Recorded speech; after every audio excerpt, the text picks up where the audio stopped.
Boa tarde, shalom, a graça do nosso Senhor Jesus Cristo também. Estamos aí para mais uma reflexão. E a reflexão de hoje será sobre soteriologia, o estudo da salvação. Amém? Lá em João 14:6, a palavra de Deus nos diz, Jesus, o próprio Jesus dizendo, eu sou o caminho, eu sou a verdade, eu sou a vida. E ninguém vem ao Pai a não ser por mim. Ou seja, Jesus, ele é o único mediador entre Deus e o homem. É o único que leva a salvação. Nenhum líder religioso, nenhuma denominação, nenhum papa, nenhum pastor, nenhum santo, ninguém salva. Jesus é o único que salva. Ele é o caminho, ele é a verdade, ele é a vida, e que ninguém vai ao Pai se não for por ele. Foi por isso que ele veio, morreu por cada um de nós, e morreu por cada um de nós. E ressuscitou, e voltou para o Pai, e prometeu voltar para buscar a igreja. Medite em João 14. Você vê o próprio Jesus falando, não se turbe o vosso coração, credes em Deus, credes também em mim. Na casa de meu Pai há muitas moradas, se não fosse assim não vos teria dito, vou preparar-vos lugar. Eu irei, mas voltarei para mim mesmo. E não vos deixarei órfãos, enviarei o Consolador, o Espírito Santo. Amém? Palavra de Jesus, quando esteve aqui na terra. Vamos aprofundarmos sobre soteriologia, o estudo da salvação. Amém? A soteriologia, amado, é o ramo da teologia sistemática que estuda a doutrina da salvação, focando em como Deus redime a humanidade pecadora através de Jesus Cristo. O central no cristianismo. Jesus é o centro de todas as atenções. Ele aborda o perdão dos pecados, reconciliação com Deus e a aplicação da graça pelo Espírito Santo, livrando o ser humano da morte espiritual e garantindo a vida eterna. Aí o Espírito Santo é que convence o homem do pecado, do juízo e para a salvação. Amém? Ele foi para o Pai, mas não nos deixou órfãos, enviou o Espírito Santo para estar conosco. Definição e etimologia. A origem desse nome, etimologia. Esse nome deriva do grego soteria, ou seja, salvação. E logos, lógico, estudo, né? Estudo tratado. Soteropolitano é o genético de quem nasce na cidade de Salvador, Bahia. Eu sou de Vitória da Conquista, sou baiano, moro no interior da Bahia, mas quem nasce em Salvador se torna um soteropolitano, ou seja, um salvador. Amém? Soteropolitano, no grego é cidade do Salvador. O termo foi criado pelo padre Emanuel Aires de Casal em 1817, no livro Coreografia Brasílica. Salvador, protetor, e polis, cidade, traduzido o nome de Salvador para uma versão helenizada. Salvador, salvação. Amém? Para uma versão helenizada. Principais detalhes sobre a origem. Etimologia grega. Soter, Salvador. Polis, cidade. Soterópolis, cidade de Salvador. É por isso que quem nasce em Salvador é soteropolitano. Você nasceu em Salvador. Amém? Mas vamos para o lado religioso. O conceito. O estudo teológico, amado, sobre o resgate, libertação e restauração do ser humano da perdição eterna causada pelo pecado. Vamos começar pela queda de Adão e Eva, não é mesmo? Descrita em Gênesis 3. Ali marca a desobediência humana no jardim do Éden, onde, tentados pela serpente, comeram o fruto proibido da árvore do conhecimento do bem e do mal. E esse ato resultou na entrada do pecado, da mortalidade e do sofrimento do mundo, além da expulsão do paraíso e a separação espiritual de Deus. Ali houve uma separação espiritual. Adão e Eva pecaram e se afastaram de Deus, e levou sobre si, né, todos os pecados. Todos nós somos descendentes do pecado de Adão. Aí precisamos de salvação. Os principais aspectos da queda: a tentação e a transgressão. Quando a pessoa peca é porque transgrediu a lei. Deus deixou a lei para não comer do fruto do conhecimento do bem e do mal. E ali eles transgrediram. Então eles pecaram. Eva foi seduzida pela serpente, identificada com o diabo, a duvidar da proibição divina, acreditando que se tornaria como Deus. Foi o que a serpente induziu Eva a comer daquele fruto, que seria como Deus, abriria a mente delas. Adão, ao comer também do fruto, completou a transgressão. Consequências imediatas: perceberam que estavam nus, foram abertos os olhos espirituais deles. Eles sentiram vergonha e se esconderam da presença de Deus. Eles se afastaram da presença de Deus, eles se esconderam da presença de Deus. A palavra de Deus diz que todos os dias Deus ia ter um encontro com eles ao entardecer e conversavam com eles, mas nesse dia que eles pecaram, que eles transgrediram, eles se envergonharam e eles se esconderam de Deus. E aí aconteceu o juízo divino. Deus o amaldiçoou, tanto ele como Eva e também a serpente.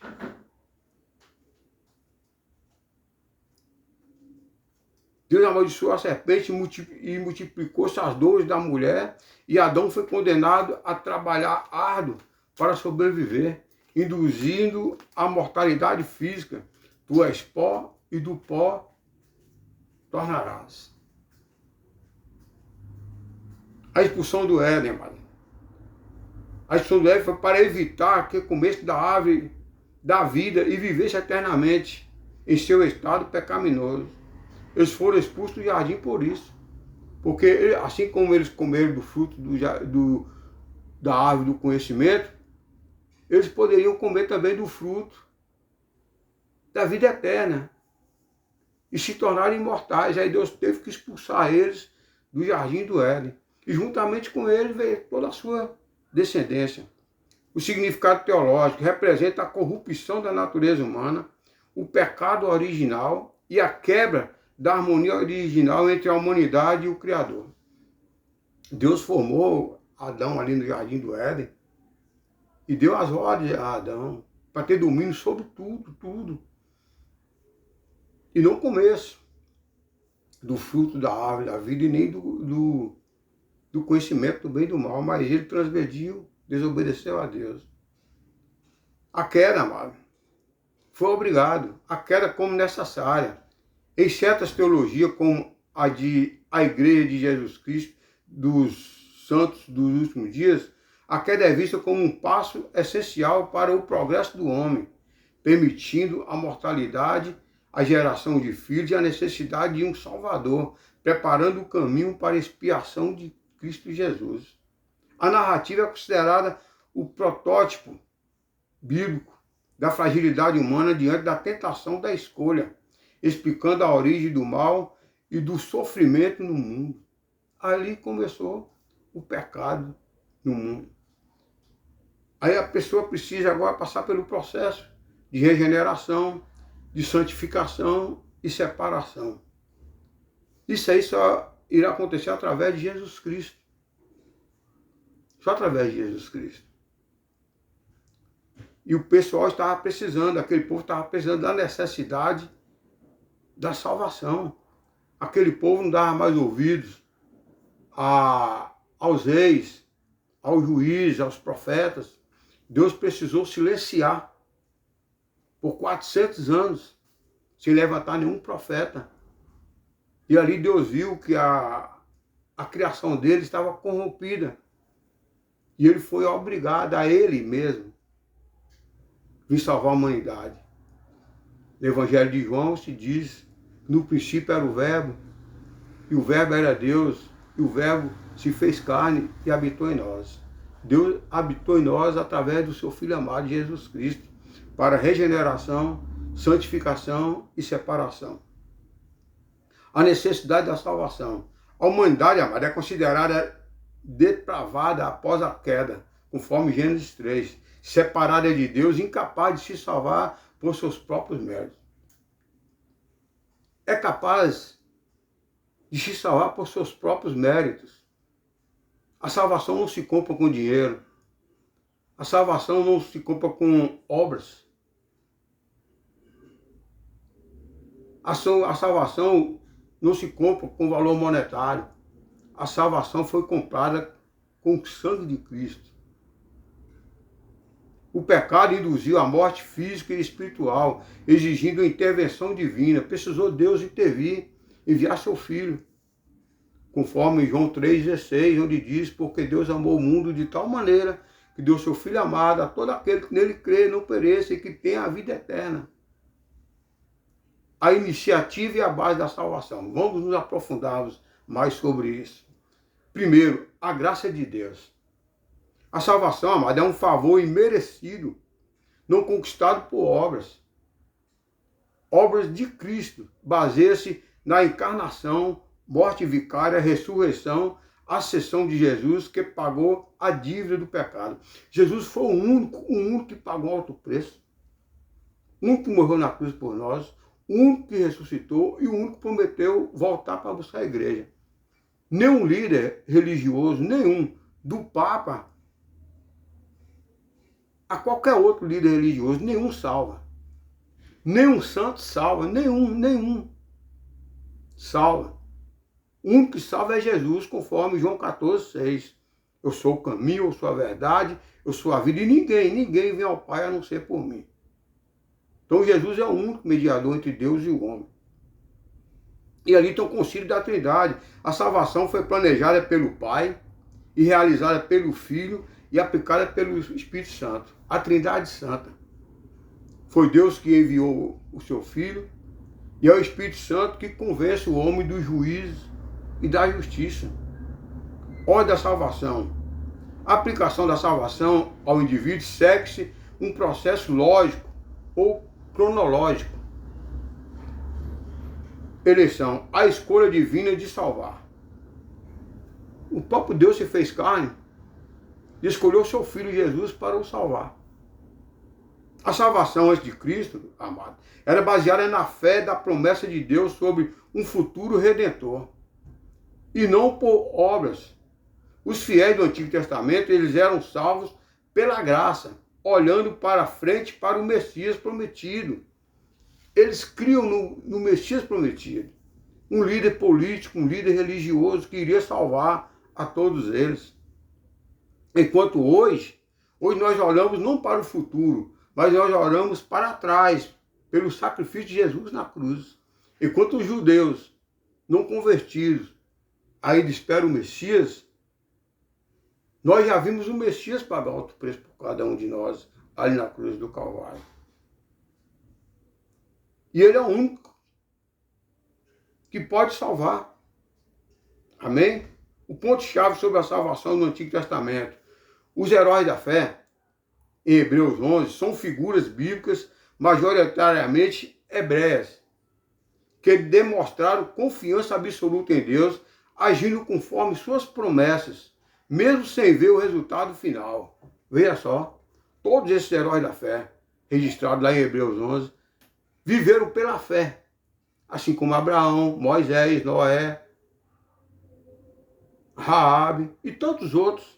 Eles viveram pela fé, crendo no Messias, que iria trazer a salvação para ele.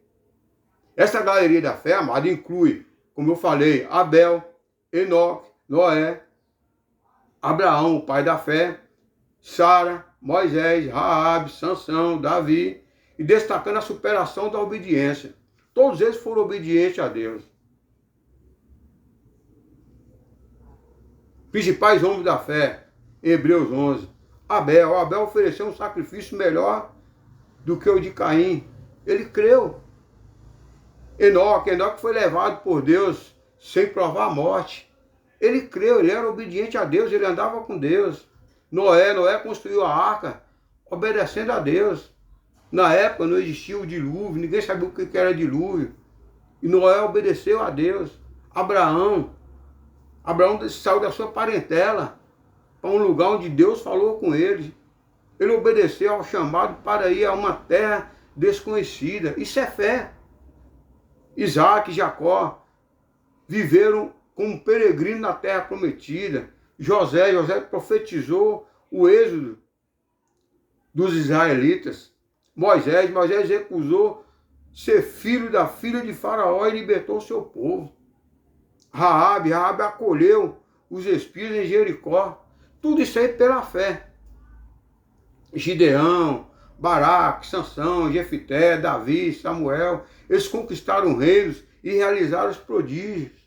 Se tornaram reis, se tornaram profetas, se tornaram juízes pela fé, aplicando a lei de Deus àquele povo. As características dos heróis da fé, mano. Definição da fé. A fé é a certeza das coisas esperadas e a convicção de fatos não visíveis. A fé é pelas coisas que não se vê. Jesus foi bem claro quando falou ali para os seus discípulos: felizes são aqueles que não viram e creram, e não como Tomé, que tinha que ver para crer. Fé é quando você não vê e crê, como os heróis da fé creram. Eles não viram e creram. Tomé teve que ver, Jesus teve que ir lá, mostrar para ele: olha, Tomé, olha as minhas feridas. Olha, Tomé, pega um pedaço de pão aí, comeu um pedaço de pão na frente dele. E bem-aventurados são aqueles que não veem e crê, Tomé. Definição da fé. A fé é a certeza das coisas esperadas e a convicção de fatos visíveis. Hebreus 11:1. Aprovação da fé. Amado, pela fé, os antigos alcançaram o bom testemunho de Deus. Ação na invisibilidade. Agiram baseado na palavra de Deus, mesmo antes de ver os acontecimentos, como Noé e Abraão. Eles creram na lei, na promessa de Deus. Sem conhecer, Noé não conhecia o que era dilúvio. Abraão foi para um lugar onde não existia.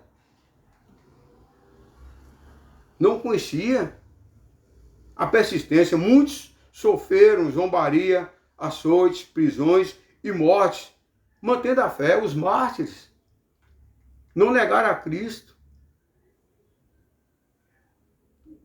No Velho Testamento, aqueles homens morreram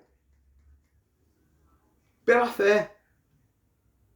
Eles tinham uma visão celestial. Preferiram uma pátria celestial do que prazeres terrenos. Assim a nossa visão hoje tem que ser celestial. Alcançar o céu através dos pés de Jesus. Através da morte de Jesus. E não as coisas mundanas. Coisas terrenas.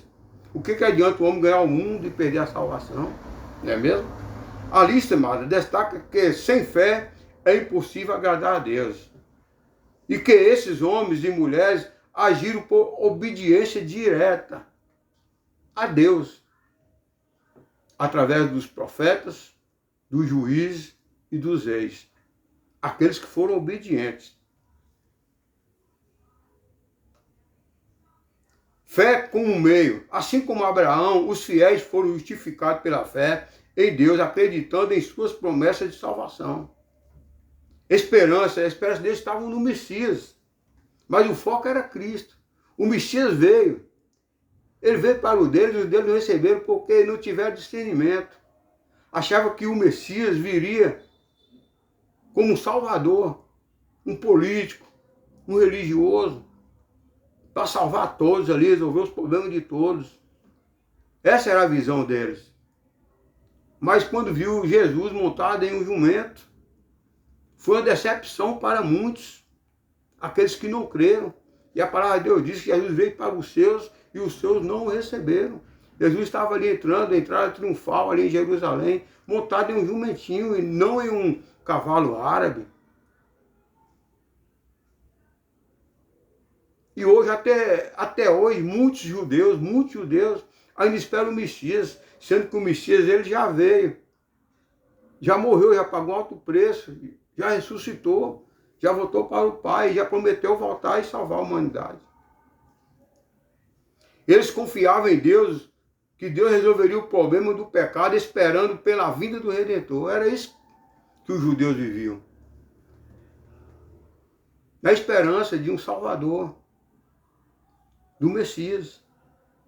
Mas o Messias já veio, já entrou em Jerusalém. Já morreu, já ressuscitou, já foi para o Pai. Sacrifício como sombra. O sacrifício de animais no tabernáculo, no templo, não salvavam por si mesmo, mas simbolizavam o futuro sacrifício substitutivo de Jesus, lembrando o pecado da sua necessidade da graça. Olha só. Antigamente matava-se animais para o sacrifício do pecado. Uma vez por ano eles se reuniam ali no tabernáculo, e apenas um sacerdote, que tinha que estar 1 ano sem pecado, levava aquele sacrifício por cada um ali, para a remissão do pecado. Arão, irmão de Moisés. Mas o dia que o Messias, que eles até hoje esperam, o Jesus, no momento que ele foi morto, aquele véu foi rasgado, de cima, do alto a baixo, de cima a baixo. E todos nós temos acesso a Deus através de Jesus, conforme João 14:6. Amém?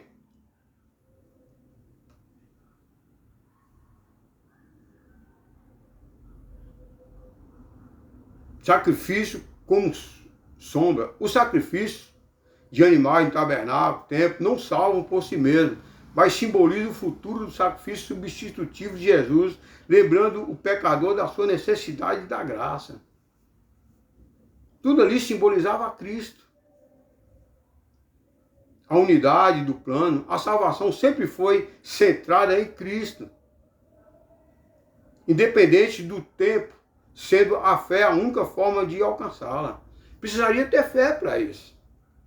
A graça divina, amado, cobria os pecados daqueles que viviam antes da crucificação, fundamentada no sacrifício definitivo que ocorreria.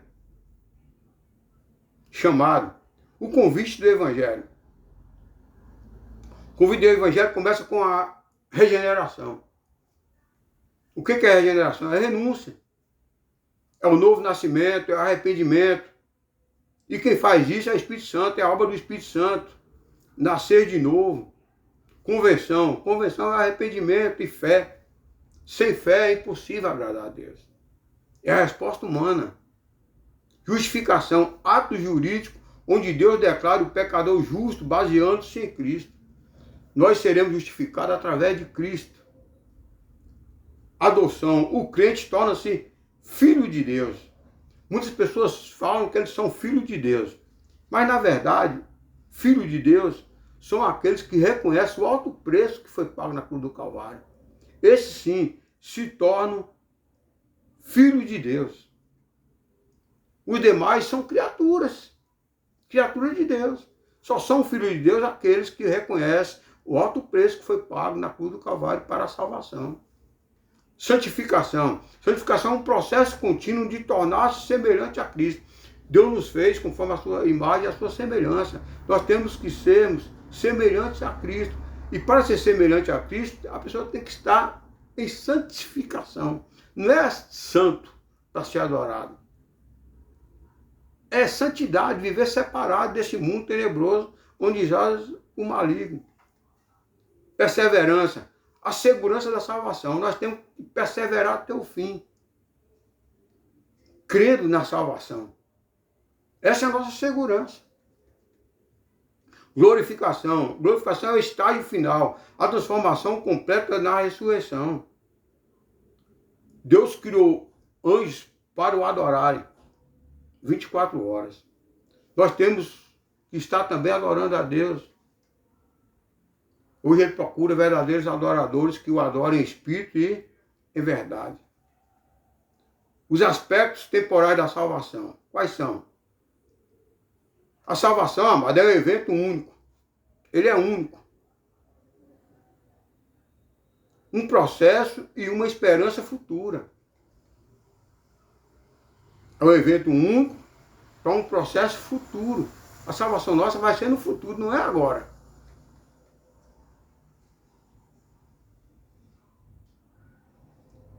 Os salvos do passado. Fomos salvos da penalidade do pecado da cruz. Os salvos presentes. Estamos sendo salvos do poder do pecado de santificação. Quem morreu antes de Cristo ficaram em um lugar reservado, nos Hades ou no Seol, nas profundezas da terra. Quem morreram sem crer ficaram também no Seol ou nos Hades, separados. Quem morre em Cristo, a palavra diz, lá em 1 Tessalonicenses 4:13, irão ressuscitar primeiro, para vir juntamente com Cristo e os anjos buscar a igreja. E o apóstolo Paulo fala, e nós que estamos vivos, se não morrermos em Cristo, seremos arrebatados para vir para a salvação. E os demais que não forem arrebatados ficarão para a grande tribulação. Então seremos salvos no futuro.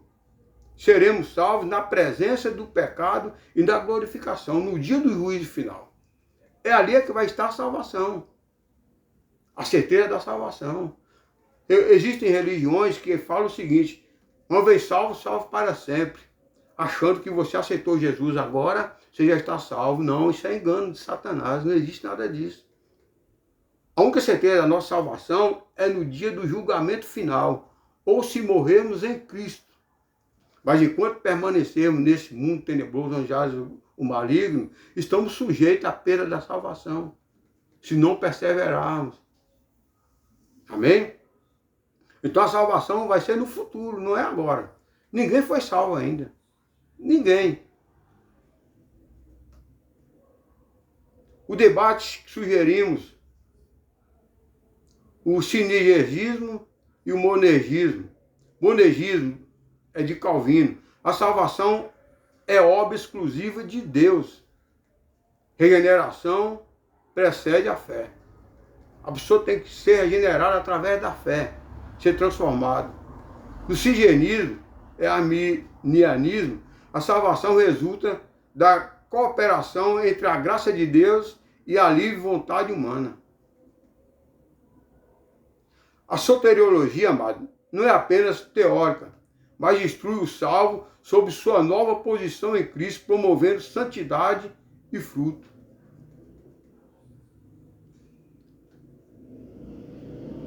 João 15,16 é bem claro. Não foi vós que escolheste a mim, mas eu vos escolhi a vós e vos nomeei para que vades e deis fruto, e que o seu fruto permaneça para sempre. É bem claro.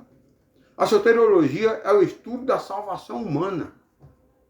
Cada religião oferece um tipo diferente de salvação e possui sua própria soteriologia. Cuidado, cuidado. Algumas dão ênfase ao relacionamento do homem em unidade com Deus. Outras dão ênfase ao aprimoramento do conhecimento humano como forma de se obter a salvação. É um grande erro. O estudo não leva o homem à salvação. As boas obras não levam o homem à salvação. Quem leva o homem à salvação é Cristo, conforme João 14,6. No cristianismo, amado, a salvação ela é estabelecida através de Jesus Cristo. Só Ele salva, ninguém mais. A soteriologia do cristianismo estuda como o evangelho de poder e os ensinamentos de Jesus e a fé nele. Separa do mundo e das práticas mundanas as pessoas que antes estariam condenadas pelo pecado e reconcilia-se com Deus. Quem está em Cristo, nova criatura é, as coisas velhas se passaram, eis que tudo se fez novo. Esse é o sentido de estar com Cristo, esse é o sentido da salvação. Os cristãos, amados, recebem o perdão dos pecados, vida e salvação adquirida por Jesus Cristo, através do seu sofrimento inocente ali na cruz do Calvário, morte e ressurreição após a sua morte. Esta graça da salvação, amada, é recebida sempre pela fé em Jesus Cristo através da palavra de Deus. Alguns cristãos simplificadamente acreditam que a salvação é obtida a partir delas e da vontade de Deus, sinergismo. Outros creem que a salvação parte da vontade absoluta de Deus e o homem, pela fé, é incapaz de resistir o monergismo. Engano. Vários termos hebraicos e grego são utilizados na Bíblia para se referir à salvação. Desde o Antigo Testamento até o Novo Testamento, no hebraico, a raiz mais importante para a salvação é yachar, que significa liberdade ou libertar daquilo que prende. Existem vários substantivos derivados pela raiz e todos trazem a ideia de libertar ou resgatar. O Senhor Jesus nos resgatou do império das trevas e nos trouxe para a luz, para a salvação. É resgatar. A soteriologia destaca as bênçãos resultantes da salvação, as quais podemos mencionar. Redenção é a total liberdade por meio do resgate pago por Jesus, conforme 2 Pedro 2:1, conforme Gálatas 3:13 e Mateus 20:28. A redenção que foi paga por cada um de nós. Reconciliação. Agora o relacionamento do homem antes pecador e agora redimido passou a ser de comunhão com Deus e não mais de inimizade. Um passa a ter comunhão, passa a ser amigo de Deus. A propiciação. Através do sacrifício de Cristo, a ira de Deus não está mais sobre os salvos. A ira de Deus está sobre os pecadores. Os que não entregaram sua vida ainda a Cristo. Ainda não reconheceu o alto preço que foi pago. Amado, quando a pessoa é salva, significa que em relação a Deus, essa pessoa é redimida, justificada, reconciliada e limpa. Esses são os elementos básicos da salvação. Se a pessoa não passar por esse processo da redenção, da justificação, da reconciliação, ele jamais estará limpa. A graça. Tito 2:11 diz: pois a graça de Deus se manifestou trazendo salvação a todos os homens. Amado, graça significa primeiramente favor ou disposição bondosa da parte de Deus. Favor não merecido. Nós não merecíamos, mas pela misericórdia de Deus Ele nos deu essa graça.